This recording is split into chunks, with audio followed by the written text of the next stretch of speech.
পৃষ্ঠপোষকতা নয়, রাঘব বোয়ালদের লুটপাট বন্ধ করার লক্ষ্যে এবারে বাজেট প্রণয়ন করা হয়েছে বলে জানিয়েছেন আওয়ামী লীগ সাধারণ সম্পাদক ওবায়দুল কাদের।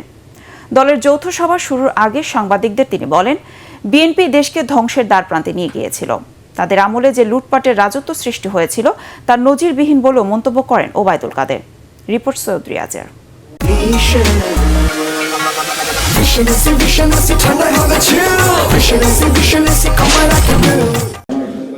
বঙ্গবন্ধু এভিনিউয়ে দলের কেন্দ্রীয় নেতাদের সাথে ঢাকা মহানগর উত্তর দক্ষিণ জেলা আওয়ামী লীগ ও সকল সহযোগী সংগঠনের সম্পাদকদের সঙ্গে যৌথ সভার আগে কথা বলেন ওবায়দুল কাদের। শুনলে মোদের হাসি পায়, বিএনপি আবার আন্দোলন চায়। এ সময় তিনি বলেন, বিএনপি তাদের নিজস্ব লোকদের বিচার করার সাহস না রাখলেও আওয়ামী লীগ কাউকে ছাড় দেয়নি। বুয়েটে কিভাবে সনি হত্যা হয়েছে তার বিচার কে করেছে? আর আবরার হত্যা যে কয়েকজন আজকে মৃত্যুদণ্ড পর্যন্ত পেয়েছে তারা সবাই ছাত্রলীগ বলে পরিচিত। বিশ্বজিৎ বিচার কি হয়নি? তাদের সময় আশরাফুল হুদা, রকিবুল হুদা, এসপি কোহিনুর, এদের বিচার কে করেছে?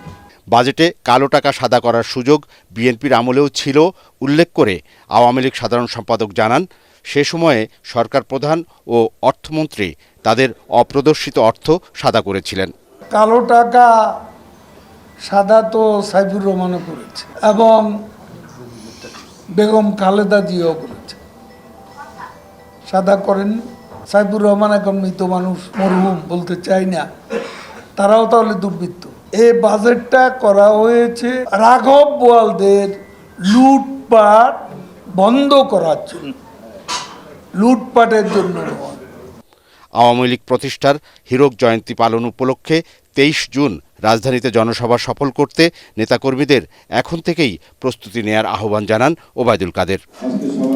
সৈয়দ রিয়াজ, এটিএন বাংলা, ঢাকা।